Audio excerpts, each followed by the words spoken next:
حياكم الله ويا أهلا وسهلا فيكم. ضيفنا اليوم نجم في مجاله، لمع اسمه عالميا بعد موضوع ارتباط اسمه مع حاكم عربي راحل، لا ارتباط بمشاهير كثر. بوضوح أكثر، ما حد يهتم في عمليات التجميل ما يعرف اسم الدكتور اللواء سعود أشلاش. يعتبر الدكتور أشلاش عالم من علماء جراحات التجميل في العالم. ما ودنا نطول عليكم، خلونا نرحب بسعادة اللواء الطبيب سعود أشلاش في حلقة جديدة من حلقات غير صالح. حياك الله أبو أحمد، شرفتنا اليوم. الله يحييك، وأنا اللي تشرفت بوجودي معكم أخ صالح والإخوان اللي معك. يا أهلا وسهلا وإن شاء الله فيك. نكون نقدم شيء مفيد للمستمع والمشاهد. إن شاء الله تقدم شيء صالح، إن شاء الله. ما يكون صالح غير غير صالح. صالح غير. الله يحييك طال عمرك. أبو أحمد، ليش اليوم هذا التخصص؟ قصدك ليش أنا اخترته ولا ليش أنت اخترت دكتور؟ والله اخترته يعني صدفة. يعني أول شيء أنا كنت معجب وأنا صغير في المتوسط بدكتور جراح في العسكري كان اسمه الدكتور نعيم. كنت مرة أحب الشخص هذا، وبعدين كنت أمنية أني أصير جراح وأنا طفل، أكتب جراح. ما شاء الله. فلما تخرجت اخترت، كنت أبغى جراحة عامة اللي تهتم بالجهاز الهضمي، نعم. الفتاق، الأشياء الزائدة، مرارة، الأشياء ذي. فقلت أبغى أروح 6 شهور لأني كنت مهتم لأن أشوف أننا في الجراحة العامة ما نهتم بخياطة الجلد. في المريض في النهاية ما يشوف إلا الشكل الخارجي. صحيح. وش سويت جوا ما يدري أو ما يهمه، ما دام من عمليتها كويسة خلاص. فيبدأ يهتم بس بالجرح الخارجي. فقلت أنا أبغى أسوي شيء غير، فأبغى أروح 6 شهور في قسم البلاستيك أو التجميل. كان كل همي أني اللي يتعلم من جراحة التجميل أن الجلد لما قفله يكون على أعلى مستوى، بحيث أني أحس أني يعني أفرق شوي عن كل الجراحين زملائنا بالجراحة العامة. طبعا هذا بعد ما تخرجت من الجراحة العامة فكرت في شيء مختلف من خلال الفكرة. فرحت بعدها اللي كانوا معي يعني حسيت أنهم كل يقول لي لا حرام، لا ترجع للجراحة العامة، كمل تجميل. ورحت طلبت بعثة وكملت لأن جراحة التجميل ما هي زي أي جراحة. أنت تشتغل مع العظام تساعدهم، تشتغل مع جراحة العامة، تشتغل مع جراحة النساء والولادة، تساعد كل التخصصات، تشتغل بالوجه، بالبطن، بالصدر، فلازم تكون ملم بالعلم التشريح الكامل. وشغلك ما هو روتيني دائما، كل مريض غير. جميل. الحين يعني تخصص التجميل عادة يعني تكون شخصية ناعمة شوي، لكن ما شاء الله أنت لواء في قطاع عسكري مهم جدا. وإيش الرابط بين اليوم اللواء الطبيب واللواء الطبيب لعمليات التجميل؟ وأنا أصلا بعد ما تخرجت أنا كنت مبتعث من بعد الثانوية على حساب وزارة الدفاع. نعم. فلما رجعت أخذت الرتبة العسكرية ملازم أول طبيب، وبعدها تخصصت. لكن ترى مفهوم جراحة التجميل يعني الغالبية فاهم إنه بس عملية تجميل شكل. ترى هذا ما يشكل 10% من التخصص. التجميل عملية اللي هي إعادة الشكل، مثلا جزء بتر، الحروب والإصابات. يعني دور الجراحة التكميلية، نقص الأعضاء لما ينقطع أي جزء من الجسم، إعادة الأعضاء، الحروق، جراحة اليدين، جراحة يعني التجميل اللي هو الكوزموتيك أو التجميل الشكلي ترى ما يشكل 10%، بس إنه هو الطاغي يصبح. هو الطاغي. زي الكورة، المدافع لو يغلط غلطة ويصد 10، هالغلطة هي اللي تبقى له. المهاجم لو يضيع 10 ويسجل جول صف جوله، صح ولا لا؟ صحيح. فالتجميل هو اللي يظهر، لكن العمليات الثانية ما لها صدى. جميل. في علاقة اليوم دكتور بين التجميل والجانب النفسي؟ علاقة مرة قوية. كيف؟ يعني إذا المريض ما هو نفسية ستيبل أو يعني شخصية كويسة، عملية التجميل ممكن تؤدي إلى الانتحار ساعات. إذا خص عمليات الأنف، العمليات طبعا احنا الحمد لله في بلد مسلم ممنوع عندنا عمليات الترانسكس اللي هو تغيير الجنس. نسبة اللي ينتحرون أو عدم الرضا ودخلك في مشاكل نفسية كثيرة. فجزء من العمليات اللي فيها تغيير كبير في ذي لازم أول مريض لازم يستشير طبيب نفسي ويجيك الرد منه هل الشخصية ذي ستيبل أو يعني قابل إنه يسوي العملية الكبيرة ولا لا. لحظة، أنت تتكلم عن أي مريض يجي الحين يبغى أي وضح نوع من العمليات. نوع من العمليات يعني مثلا عمليات الأنف للرجال، عمليات الأنف للرجال يعني من وشد الوجه من العمليات اللي لازم تختبر شخصيته زين، لأنه حتى للعنصر النسائي بس في الرجال أصعب. في الرجال أصعب إيه لأنه طبيعته غير، فممكن يكون عنده انستابيليتي أو عدم يأثر عليه نفسيا. يعني واحد بيسوي ففي جزء من العمليات وانت كجراح لابد انك تستشعر هل الشخص هذا يعني بيستفيد ولا لا. طبعا ايش علاقة يعني عملية تجميل الأنف في الرجل انه يحتاج طبيب نفسي؟ مو كلهم، جزء بس ليش يعني ربطناها بالأنف وشد تغيير شكل الأنف يغير الشكل كثير. يعني لما تعمل عملية ساعات لما يناظر في المراية يعني الرجال زملائه والله أنت اللي ما يعني يبدأ يخش في دوامة تنمر بقوة. يعني من العمليات اللي مثلا نتائجها يعني تغير نفسية الشخص التثدي. تعرف نسبة التثدي عند الرجال حاليا ممكن تعدد 70%. من ايش 70%؟ نوعية الأكل، نوعية الحركة، ما في حركة. يعني كنا أول نلعب بين المغرب والعشاء في الحارة، نركض نلعب تعرف الآن على البلاي ستيشن لو يطلع ولدك تهاوش أنت ومرتك. ليش خليته يطلع المسجد اللي أنت معه ما يروح؟ فعمرك شفت أحد يلعب في الشارع الحين؟ كلهم بزارينه 3 سنين معه يا آيباد يا تليفون، فما في حركة. غير نوعية الأكل فاست فود ما هو أكل صحي، فالفاست فود في نسبة التثدي تعلى معه. هنا فهذه نفسيا. يعني أنا مرة جاني مريض عنده تثدي والله رابط صدره بلاستيك وسباب له لاستيك حق سيارة قديم. أيوة ذا ورابطه بقوة وسبب له زي الغرغرينة في الجلد من كثر الضغط، لأنه يبغى يمشي بالثوب ما يبغى يشوف بروز صدره. ف يعني هذه العملية الحين يمكن في الأسبوع نسوي 1 أو 2 منهم.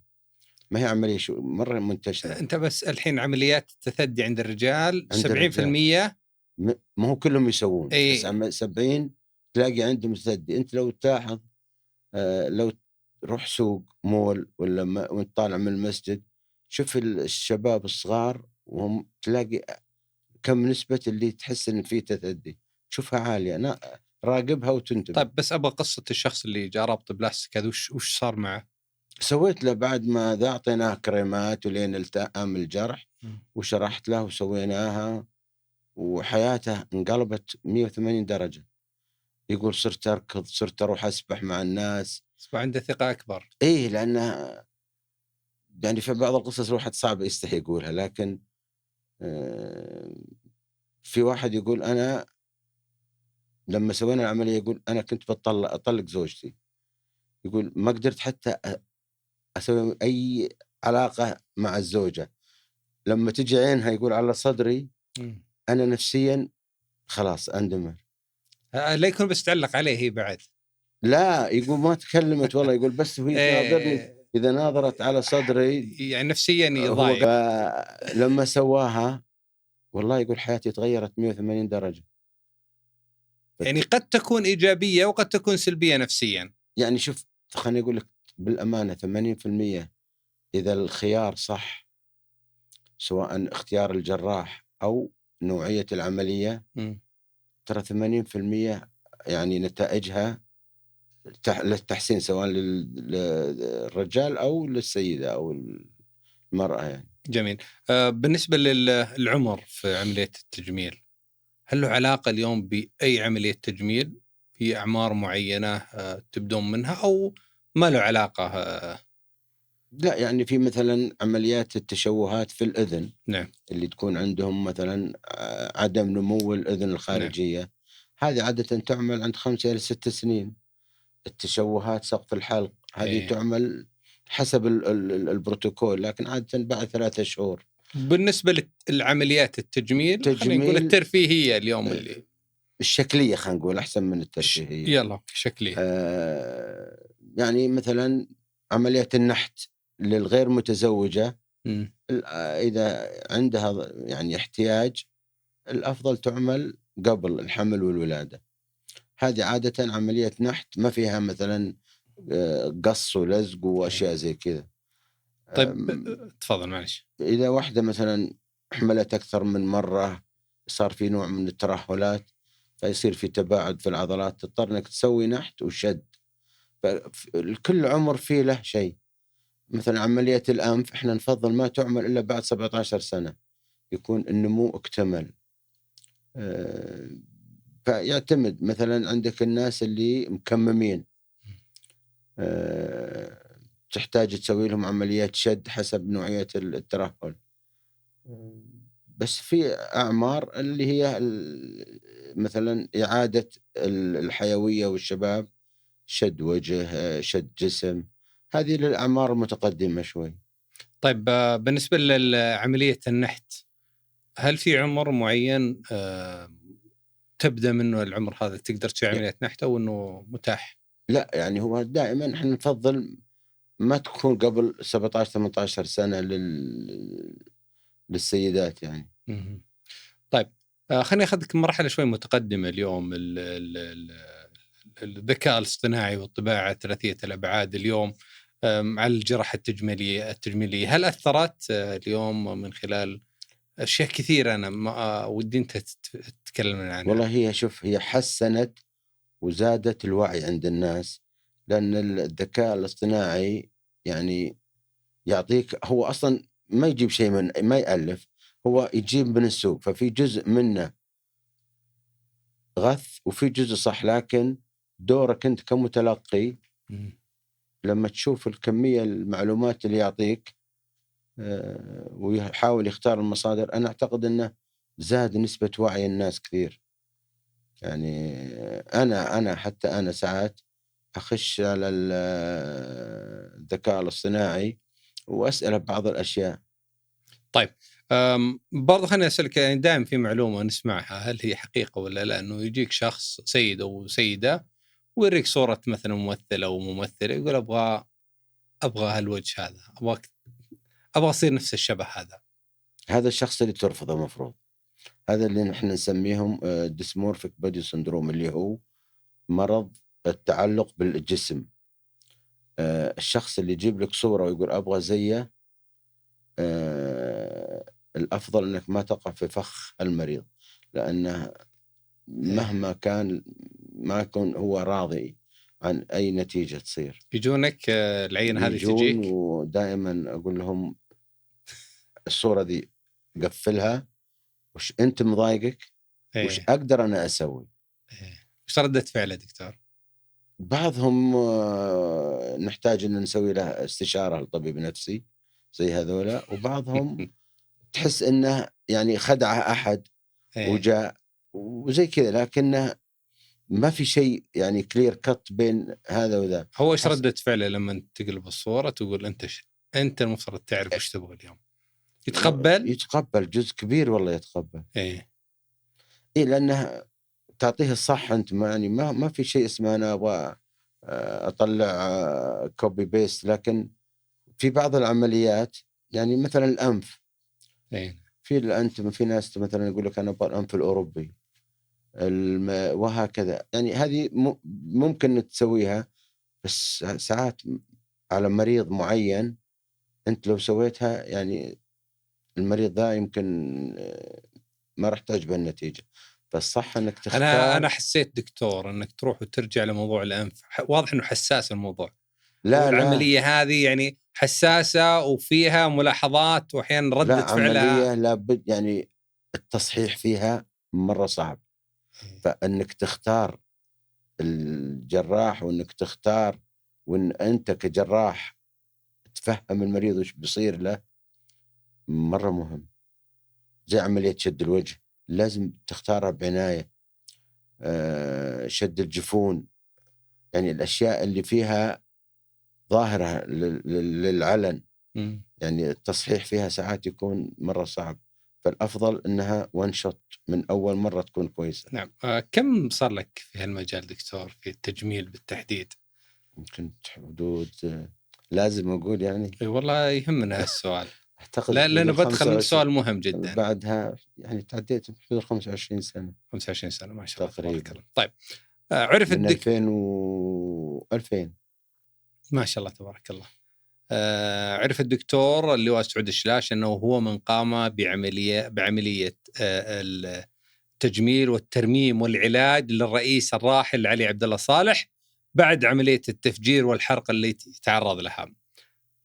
نبغى القصة دكتور، يعني هذه يعني كثير ما يعرف المعلومة هذه، حابين أنه منك أنت دكتور تقول لنا قصة الراحل علي عبد الله صالح، الله يرحمه ويرحم جميع موت المسلمين. آمين. والله يا أبو سلطان قصة طويلة ذي يبغى لها مجلد، لكن بحاول أختصرها. هي بدايتها كانت يوم جمعة لو تتذكر. نعم. كنا في استراحة، اتصل بي المرحوم الله يرحمه أستاذنا وقائدنا كان اللواء كتاب، قال أبغاك في الحال في مهمة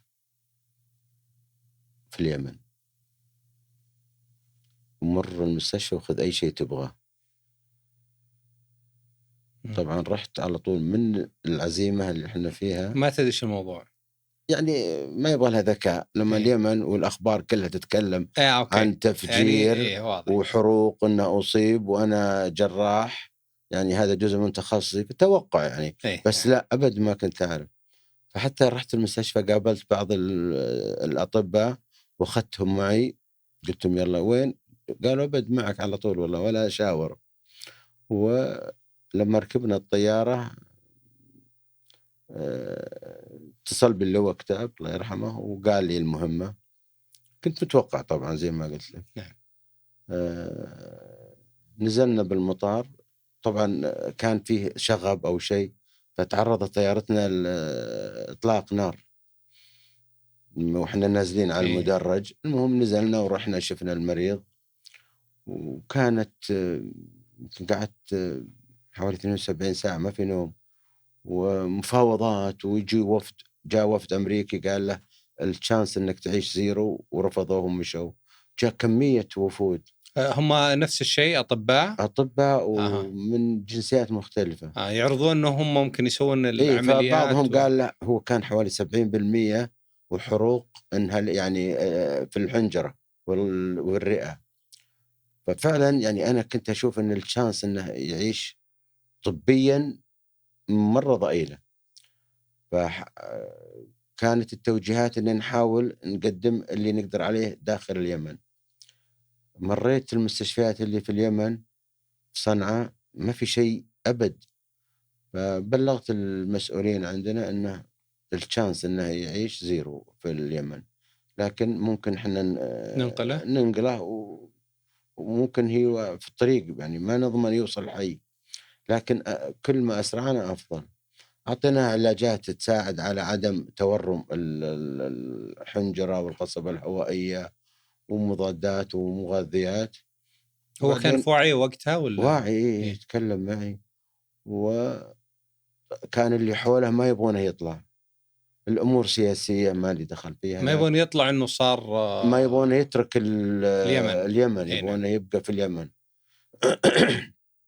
هو كان أصر وقال أنا معك، أنا ما خلاص بروح السعودية. كلمك أنت شخصيا إيه وقتها. إيه. فقلت له خلاص أنا بطلع المطار، أجهز طيارتنا. كان أساس، وركبنا بمصفحة ودخلنا بحواري. المهم وصلنا المطار، تعرف كيف الجو. الانتقال؟ بس لحظة انتقال من مستشفى في ما هو اليمن إلى مستشفى، المطار. ما كان في مستشفى، كان في عيادة في وزارة الدفاع. إيه. مصفحة جيب سيارة ركبونا به ودخل، ما خذينا الطريق الرئيسي، دخلونا بحواري. مم. المهم وصل. بصراحة أنا تحية للطيارين طبعا عشان الخوف من إطلاق النار. إيه. أنا أول مرة أسمع الترم هذا، يسمونه vertical take off، ما أدري تعرفونه ولا لا؟ لا. هذا ركبنا حنا والرئيس اليمني والتيم اللي معي. قال الطيار يعني يبغى لكم تربيط اكسترا زياده. ليه؟ إيه. قال عشان المدرج ما نبغى نوصله، فيسوي فل بريك بريك بريك ويعطي فل انجن، والطياره تمشي كذا تطلع زي الصاروخ كذا فوق. ما شاء الله. فعشان يتفادى إطلاق النار. الرصاص اللي حول ممكن المطار. إنه يجي. نعم. وكلهم سعوديين، تصور الاخلاء عندنا. ما شاء الله. اي والله. والطاقم المهم وصلنا كان في أحد مع مرافق له؟ كان فيه اخوه واحد من عياله. نعم. عاد اثناء الرحله شرح لي وش صار وكذا. واول ما وصلنا سبحان الله له يوم، بعد ما وصلنا بساعه هي ارستد، توقف عند النسم وذا، وسوينا لها انعاش. وكان معنا دكتور برضو رئيس التخدير اسمه الدكتور راشد العتيبي، قام بالواجب، وحطينا لها انبوب حق اطفال. إيه. لان خلاص. وبعدين سوينا لها اكثر من 20 عمليه. 20 عملية. ازاله شظايا، عمليه ترميم. قصه طويله صراحه. طيب 20 عملية تم إجراءها؟ اكثر والله. أكثر. خلال كم المدة اللي تصور جلستوا؟ والله ما يعني يمكن اكثر من 6 شهور ترى. نعم. بعد خروجه هل كان إيه في مراجعات رحت ودورية؟ كم مرة. رحت مرات كثيرة، وكان يجينا برضو للمتابعة. أنت في بلد عظيم، ما هو رغم عظيم بس كل شوي عظيم الظروف. والله العظيم. يوم لأنه تشوف الطائرات كيف مجهزة، نعم. المستشفيات، البنية التحتية عندنا ترى ما تتخيل. يعني أنا في زميلنا من أمريكا من أشهر جراحين في التجميل، يقول البنية وأنتم. هذا أمريكي. اي والله يوم تشوف مستشفيات اللي هو يشتغل به. إيه. انا اروح اشتغل معه ساعات هنا منهاتن. تصور منهاتن من افضل ذا. مستشفياتنا لا تقارن. يعني حتى اجهزتنا احنا فيري ابديتد، سواء اجهزه تخدير، اجهزه عنايه مركزه، المختبرات. وش كان يقول لك وقتها الرئيس؟ هو شرح لي كيف صار التفجير. وكان طبعا انا يوم زرته كان محروق كامل. هم صار التفجير في الركعة الثانية. طيب بننتقل معك لمحور آخر اليوم. لما نتكلم عن عمليات التجميل غالبا تكون هي يعني ناتجة عن حوادث أو عن تعديل الخلقي أو تجميل. صحيح. في غيرها دكتور؟ يعني مثلا السيامي، فصل السيامي. يعني جراحة التجميل التكميلية لها دور كبير فيها. عمليات زراعة الأعضاء، زراعة الوجه، زراعة اليدين، الحروق، إصابات هذه يعني حوادث ناتجة عادة. لا غير الحوادث، الحروب. الحروب يعني فيها كمية حروق، فيها إصابات نارية، قطع أوتار، قطع أعصاب، اللي هي تعتبر جزء من الجراحة التكميلية. نعم. اليوم هل في مبالغة في عمليات التجميل؟ أكيد في مبالغة. كيف يمكن اليوم يكون في توعية للمجتمع منها؟ والله يا أخي سؤال مرة صعب والله يا أبو سلطان. لكن أنا أعتقد أن ده ينبع من أول شيء الطبيب نفسه، مم. يعني إنه اختيارك للمرضى مرة مهم. 2 اختيار المريض للدكتور، مم. يعني وش يقدر يسوي لك، وش النتيجة اللي يتوقعها. لما أنا الدكتور أشوف أن المريض ذا النتيجة ما هي في صالحة، نفترض ما نسويها. نعم. أم التوعية أعتقد هي الأهم. بس في مبالغة في عملية التجميل، بالتأكيد فيه. وين تشوفها؟ أو إيش أكثر عمليات التجميل اليوم المطلوبة عند يعني الأطباء؟ عملية طبعا أغلبها عمليات الشد والنحت، إيه. عمليات الصدر سواء تكبير أو شد أو تصغير، ويجي في الموازي لها عمليات ما بعد نزول الوزن الشديد اللي هي عمليات التكميم. أنا أعتقد الثنتين هذه هي الأعلى.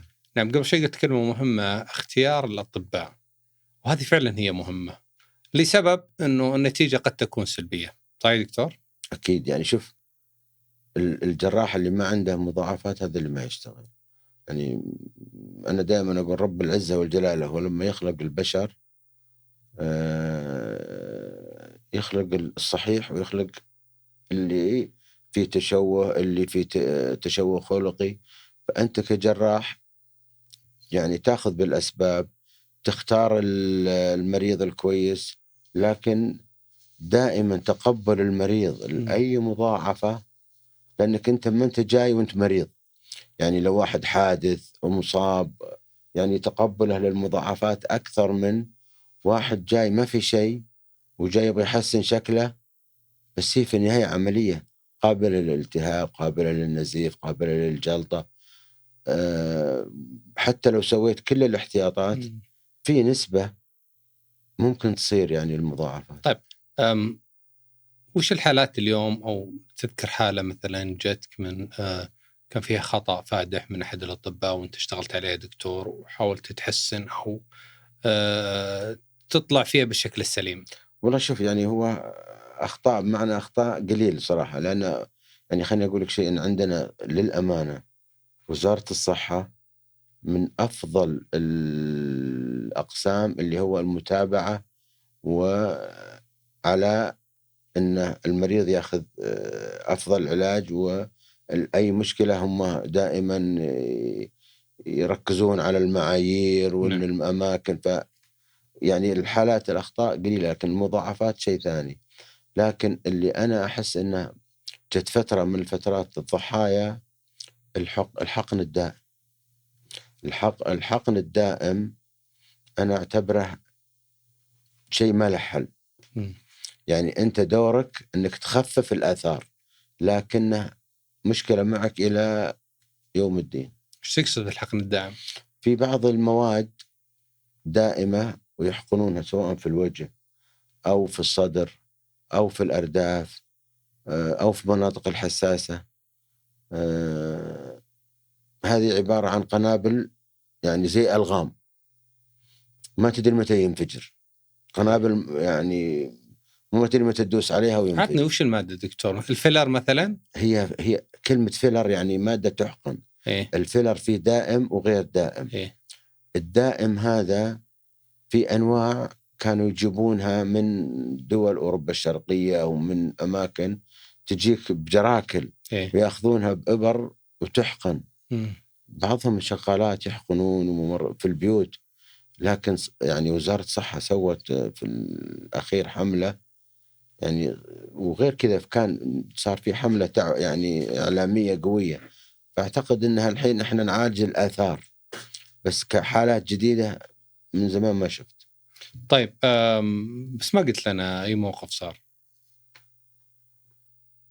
يعني جتك عملية في بعض المرضى يجون من دول مثلا مسوين عمليات ويجي مثلا زي غرغرينة في جدار البطن، يكون حاقن وجالها التهاب. يعني الحاجات دي اللي هي الروتينية صراحة. طيب فاصل قصير ثم نعود. دكتور، لما نتحدث عن عمليات التجميل يعني بكل تأكيد هو قطاع مزدهر، شجع بعض الدخلاء خلينا نقول الدخول في هذا المجال والعمل عليه، و آه، كم في نصب، فيه احتيال بشكل كبير. مع الكلام هذا إنه فعلا اليوم هو واقعي، وكيف تم معالجته؟ والله يعني شوف أبو سلطان، أنا قلت لك الأول إن عندنا في الرقابة في وزارة الصحة يعني صراحة مع تعاون مع الهيئة السعودية للتخصصات، يعني رقابة صارمة صارمة على كل من يمارس المهنة في السعودية. لكن ممكن يكون حالة حالتين مراكز يمكن مثلا يشتغل بالسر أو أشياء زي كذا، ودائما نسمع عن بالحملات إنهم يعني مسكوا، لكن ترى عندنا الحمد لله يعني رقابة صارمة بمعنى الكلمة. كيف تشتغل بالسر؟ يعني في بعض المراكز إيه. في لهم الظاهر مسوقين يسوون دعايات زي الاحتيال في البنوك، زي في إيه. أي قطاع، إيه.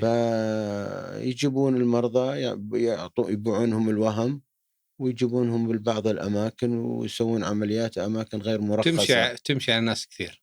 يعني وهذه بس أقول لك الرقابة اللي عندنا يعني حدت منها كثير. يعني في دول مجاورة كل يوم عندهم مشاكل من الأشياء ذي. يعني حتى في دول كثيرة جونا للسعودية يبغون يسوون استنساخ لبرامج الرقابة للهيئة السعودية للتخصصات، الأجهزة المراقبة الذاتية اللي عندنا. مم. المراكز ما تترك على بدون رقابة أبد. طيب، أنا ذكرت الدول المجاورة، يجونك من دول مجاورة يعني مرضى حابين أنهم يعني في إيه، التجميل؟ يجون يجون نسبة لا بأس بها. أيوة، نسبة مقابل السعوديين كم النسبة تقريبا؟ يمكن 10%، 15 بالحدود. 10 من 15 من الأصل 100%. 100%. إيه. يعني نتكلم عن 90 سعوديين، 10 إيه. سعوديين. وش أغلب اللي يجونك؟ أي جنسية اللي من الدول المجاورة؟ يعني المجاورة بس ما ودي أقول. ما تحب تقول أنت، ما تحب لا. تتكلم دكتور كثير. أبرز التحديات اليوم لما نتكلم بشكل جدي أكثر وعمل منظم، التحديات اللي تواجهها جراحة التجميل في المملكة من خبير في المجال. والله قلت لك يعني الحمد لله احنا ربنا رزقنا بدولة تحمي حقوق المواطن والممارس. نعم. يعني حتى شوف الممارس اللي تم اعتداء عليه، يعني دول كثيرة اقتدت في السعودية الاعتداء عليه، فالدولة عندنا الحمد لله حفظت حقوق الممارس والمريض. لكن أنا أعتقد أنه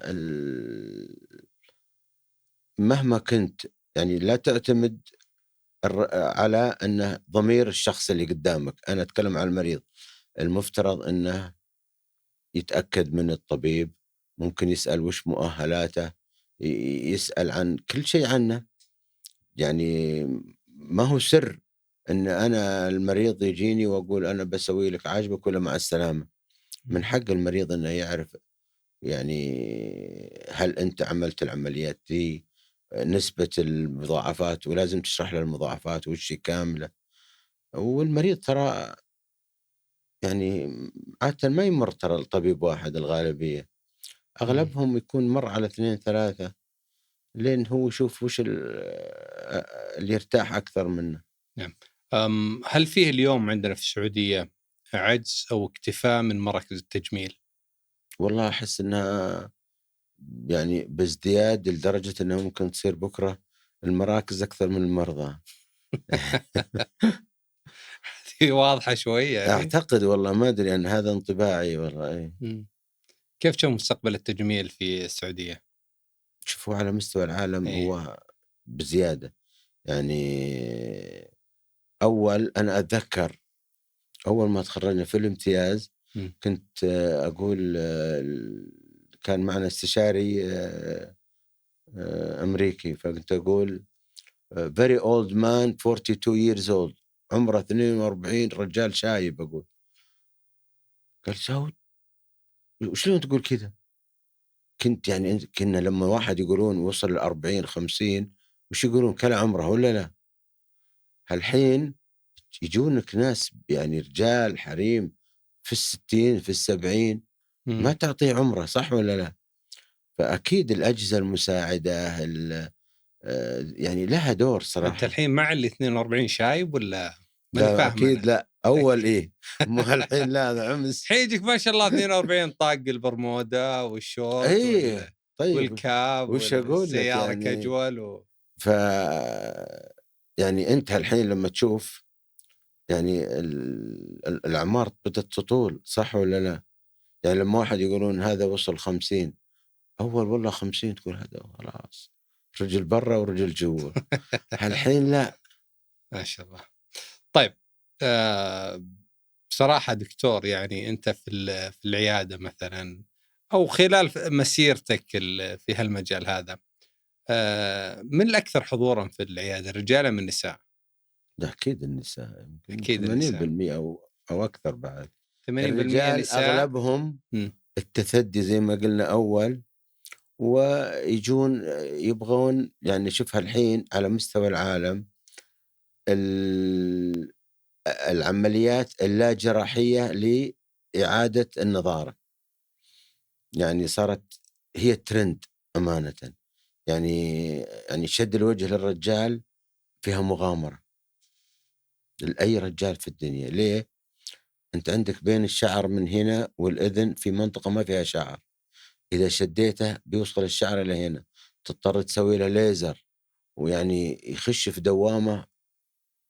ففي أجهزة الحين وبعض الأشياء النظارة يعني هي عوامل مساعدة إيه. آه، بحيث أنك تأخر احتياجه للعمليات. الحين العوامل المساعدة يعني مثل النظارة وغيرها، يعني ما يس. هي ذات كفاءة عالية أو وقتية؟ لا يعني هي شوف أول شيء ترى أهم من هذا كله ستايل أو كيف نقول يعني اللي هو نمط حياتك. مم. النوم الزين والنوم في وقت الليل، شرب السوائل، الرياضة. إذا التزمت بهذولي هذه أفضل نظارة ممكن تأخذها من أي جراحة في طبيعية. الدنيا. على العمليات أو الأشياء اللي هالحين زي في أشياء تساعد على شد الوجه عن طريق أطباء الجلدية. في أجهزة تحرق شوية حرق خفيف الجلد، أجهزة الليزر. بعض المواد في الإبر اللي تعمل نظارة. إيه يعني زي الأشياء هذه، لكن ترى حنا جلدنا ما يرحم. يعني الأجانب أو البيض جلدهم يتحمل أي ليزر ما يضره. حنا إذا الليزر زاد نتائج الحروق أو تبقعات أو تصبغات عفوا مم. نتائجها دائمة. فعشان كذا العالم أغلبه صار يفضل المواد أو الأشياء الغير جراحية في الوجه بالذات. نعم. لو نرجع خطوة لما تكلمت عن النحت الجسم، هو من أكثر العمليات اللي مطلوبة. هل في أجهزة مساعدة اليوم لهالجانب؟ اي والله عمليات النحت. في يعني زي الفيزر، فيه أجهزة الترددية اللي اسمها راديو فريكونسي، فيه الجي بلازما، فيه يعني في أجهزة كثير مساعدة. بس ترى أنا عندي تشبيه. نعم. النحت هو زي فنان يعزف.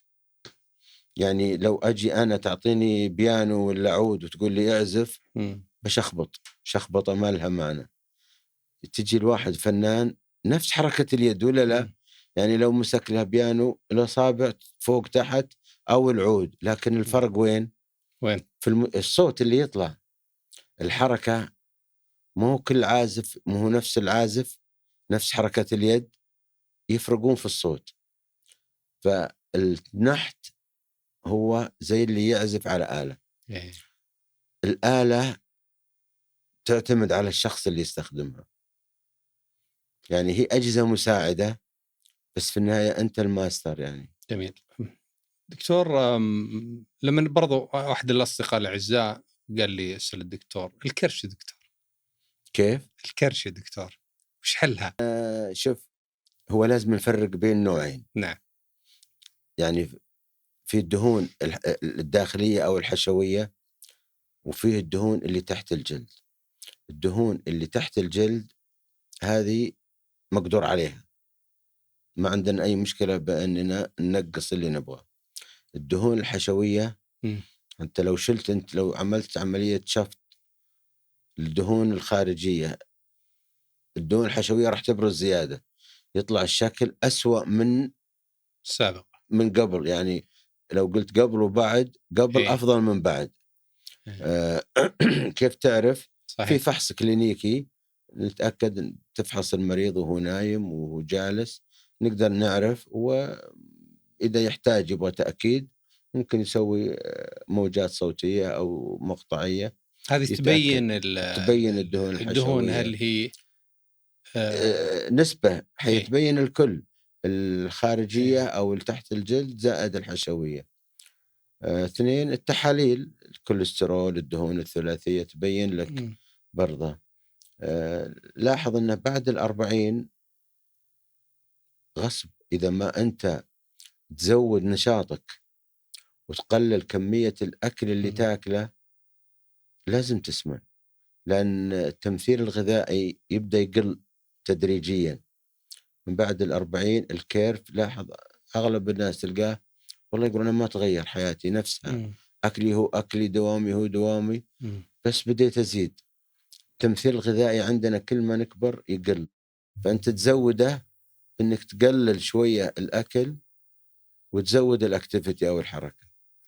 طيب برضو خلينا نتكلم دكتور عن الأخطاء اللي ما لها حل في عملية التجميل. والله شوف، هو كل مكان، يعني أعطيك مثال، مثلا عمليات الأنف دائما، يعني في أمثلة كثيرة، يعني ناس مشاهير سووا عمليات الأنف وحياتهم اتدمرت، صح؟ عمليات مثلا شد الجفون، في نسبة 1 يمكن في 1000 لو جاء نزيف خلف العين ترى ممكن ينتهي بعمى دائم، فممكن تفقد البصر. شد الوجه، لو العصب اللي يغذي الوجه انقص أو تأثر ممكن يجي لك في شلل جزئي في الوجه. عشان كذا أنت في البداية كنت تتكلم عن الأنف وعمليات التجميل. لأن هذه عمليات لابد اختيارك صح، والشخص اللي يقوم بها يعني إنسان. مع أنه تصور أشهر جراح في الغدد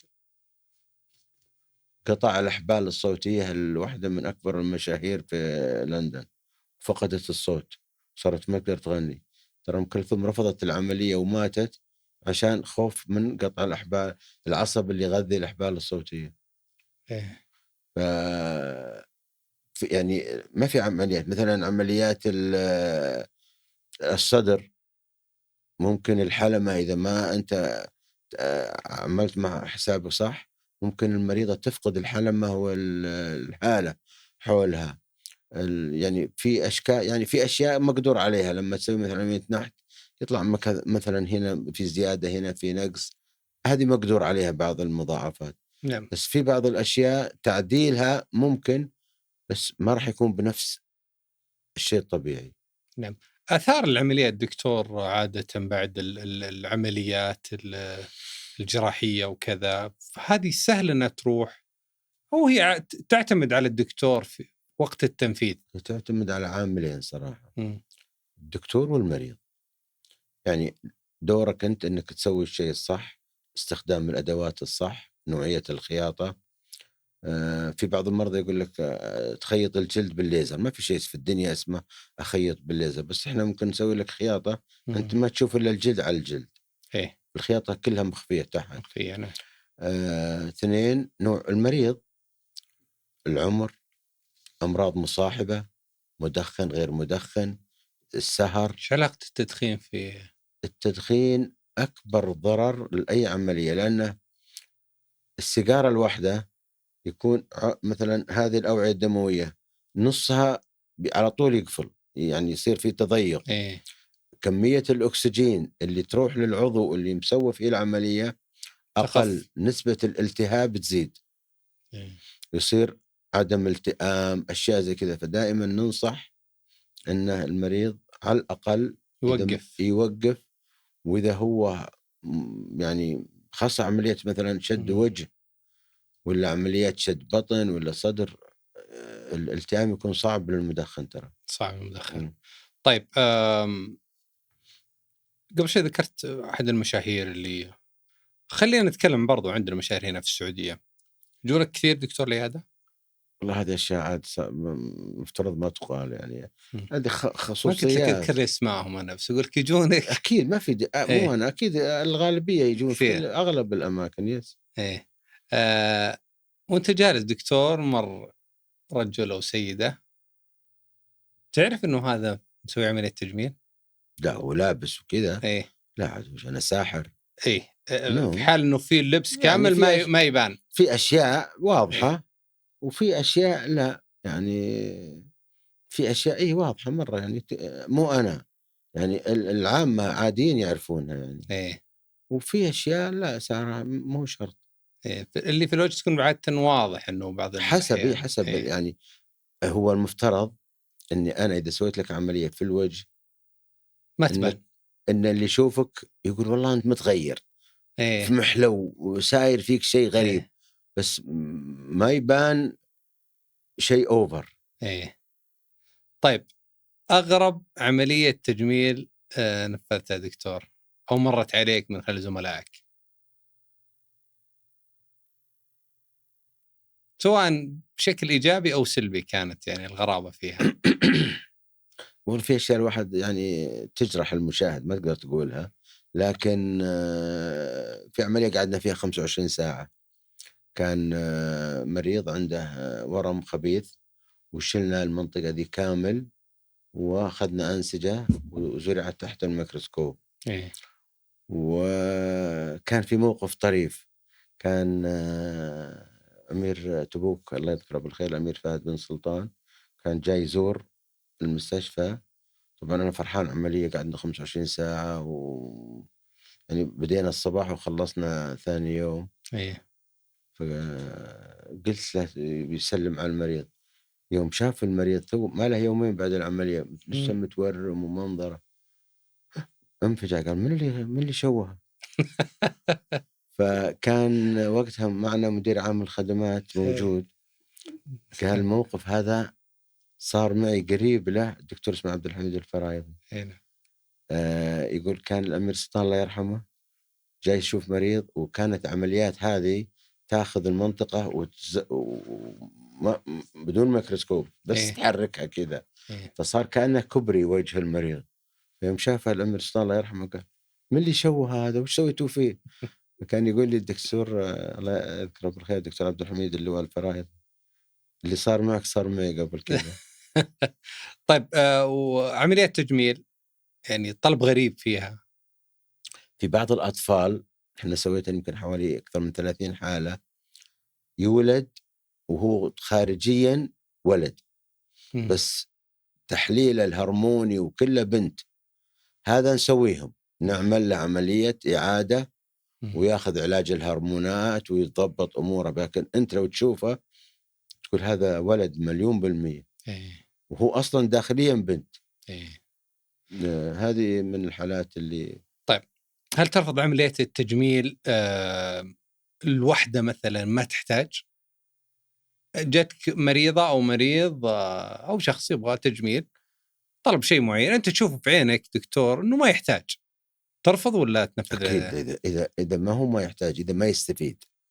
هو الحاجة ما في مريض محتاج إنك هي للتجميل فقط يعني. أنا أشوف يعني شكلي أجمل بالطريقة إذا هذه. إذا هو يتحسن. إحنا في معايير طبية في الكوزمتيك أو التجميل الشكلي. المعايير الطبية إذا تنطبق على هالمريض يس تسويها. إذا المعايير ما تنطبق لا مفترض أنك تقول له ما تسويها. طيب أغرب ردة فعل بعد العملية؟ واجهت ردة فعل بعد عملية تجميل؟ ما في شيء يعني ردة غريبة كان ردة فعل غريبة؟ لا ما يحضرني بس أذكر موقف. أنا من الناس اللي أنسى الوجيه بسهولة.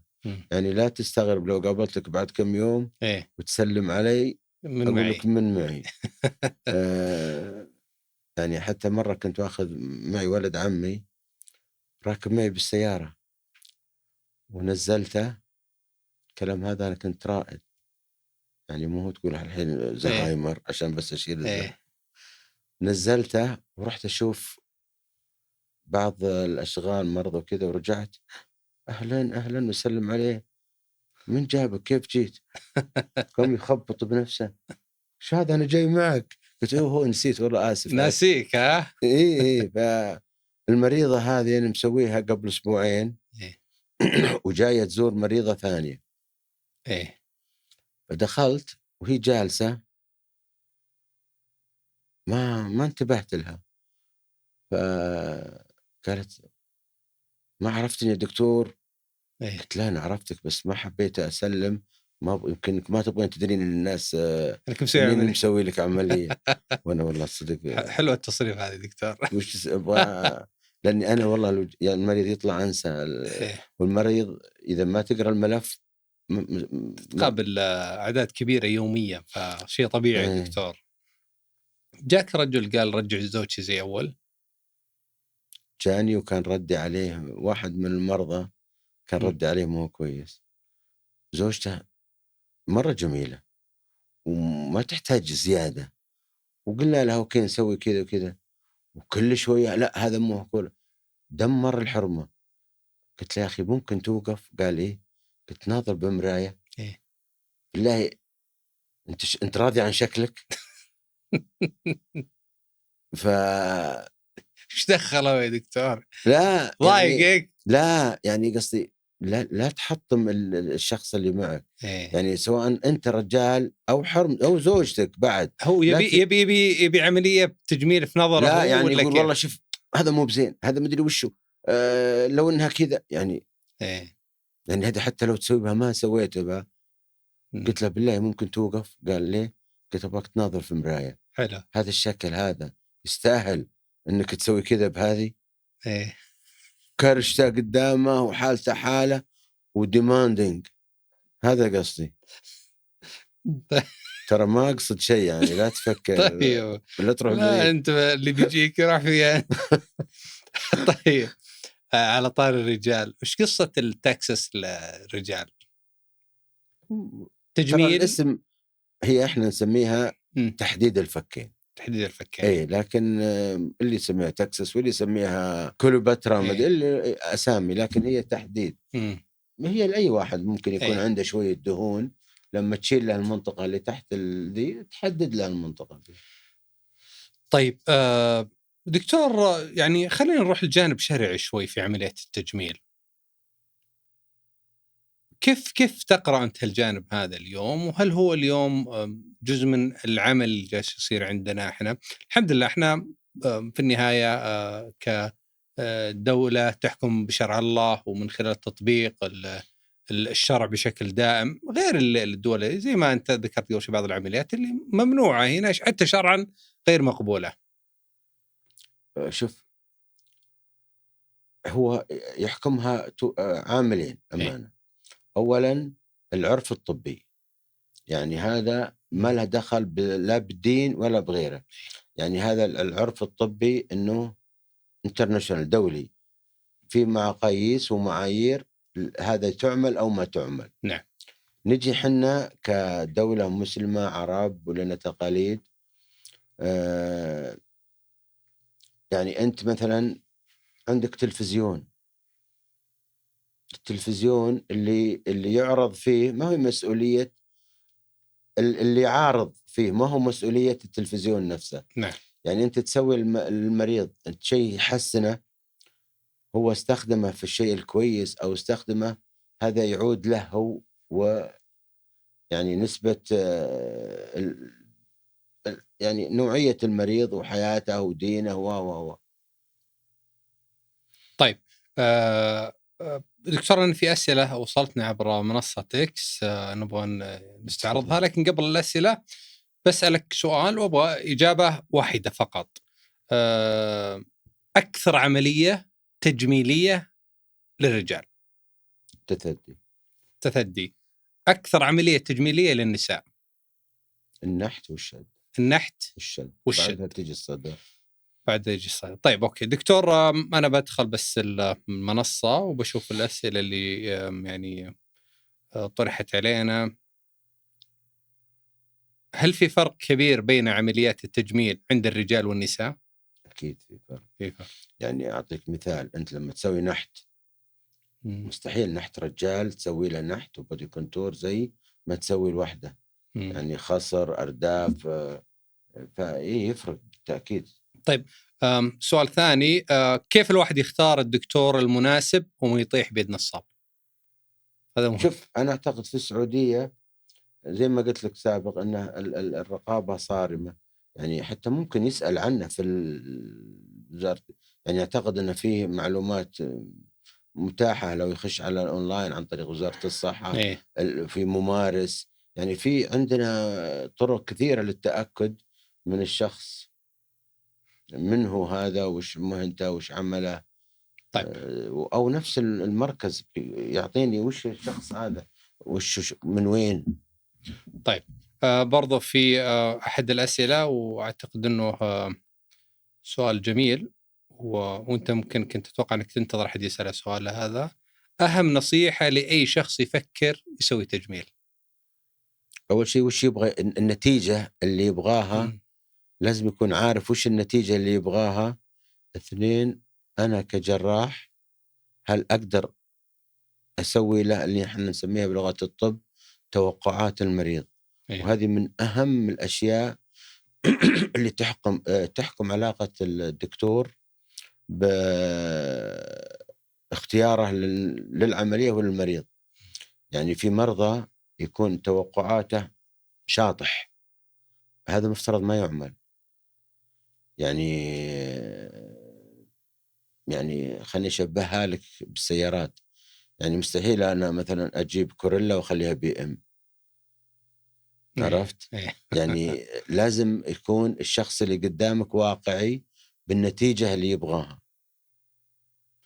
طيب في أحد التعليقات يقول عمليات التجميل كل واحد يقلد الثاني، أصبحوا الكل يتشابهون. أصبحنا لا نفرق بين عيشة واختلاف الطعم. ما بعد واجد انه مثلا خاصة بعض الناس يعني صار اوفر، تبغى خصر وتبغى ارداف كبيرة. يعني تحس المناظر بعض المرات مقززة شوي. ترى ما بعد مرة يعني. طيب برضو تعليق أخير، رفاهية وعيادات التجميل، رفاهية وعيادات التجميل أصبحت كل شارع نفس عدد البقالات. تو قلت لك أنا المعلومة ولا لا؟ قلت لي. قلت لك أخشى أنها بتصير يوم من الأيام أكثر من المرضى. طيب كلمة أخيرة، ويمكن هي الرسالة اللي حاب يوجهها اليوم ضيفنا لواء الدكتور سعود الشلاش. أول شيء أشكركم. 2، عمليات التجميل لابد أن الشخص اللي يبغى يجريها يكون واقعي، يعني هي ما هي عصا موسى. نعم. هي عملية زي أي عملية، قابلة للمضاعفات، قابلة للنتائج العكسية. متى أعرف أن الجراح هذا كويس من مو كويس؟ إذا نسبة مثلا تجي عند سعود تقول والله 90% من مرضاه نتائجهم زي ما هي كويسة، معناته هذا إكس. المفترض أنه على الأقل 90% من اللي أنت تسويهم راضين ونتائجك كويسة. ما في جراح على مستوى الكرة الأرضية نتائجه 100%، أبد ما خلق. نعم. فلا بد أنك تعرف مضاعفات. مهما كنت شاطر، مهما كنت حريص في الاختيار، إلا تطيح لك يوم بمضاعفة، عدم رضا مريض. هذه واردة مهما كنت حريص. يعني أنا بقول لك موقف طريف، هو طبعا ما له دخل بالتجميل بس ذكرته والله الحين. ما أدري إذا يسمح. تفضل. يوم أنا كنت في العيادة توي طبيب مقيم قبل ما أروح أبتعث. نعم. ودخل علي باكستاني دكتور، وشوية وسويت أنا فحوصات معي الاستشاري. وقلنا له خلاص تحتاج عملية فتاق و شوي للرجال دموعه تصب، قال أنت ما عرفتني؟ قلت له لا اسمك قدامي. إيه. قال إن أنت كنت تجيني أنا مواليد الرياض، إيه. المستشفى العسكري. إيه. سبحان الله، شوف انولدت فيه، تعالجت فيه، سويت عمليات أنا كمريض، إيه. اشتغلت فيه طبيب واشتغلت فيه إدارة. إيه. فقال أنت كنت تجيني في المستشفى العسكري وكنت مريض وكنت أنا أعالجك. سبحان الله. ويذكرني بسامي أبوي إيه. وعمامي وكذا اللي كانوا يشتغلون. إيه. ويقوم قال ذكرت الناس، إيه. ويقوم ياخذني بالحضان يقول ما كنت أتوقع أن اللي أنا أعالجه اليوم بيكون بيعالج هو لي. من الطاقم اللي بيسوي لي العملية. في بعض المواقف سبحان الله ما تنسي صراحة. عملكم إنساني، وعملكم الكل يفتخر فيه اليوم، من خلال أنت برضو وجودك في أهم المستشفيات في المملكة العربية السعودية، والعمل اللي قدمته لجميع المرضى اليوم اللي يحتاجوا لتجميل حقيقي، يحتاجوا لتجميل اليوم هو عيب خلقي أو من خلال الحوادث التي تقام. عملكم إنساني. شكرا دكتور اللواء سعود شلاش. شكرا لك وللأخوان اللي معك صراحة. شكرا. وألف شكر، إن شاء الله نكون خفيفين على الناس. يعطيك العافية، ما قصرت. شكرا دكتور. أبشر. شكرا.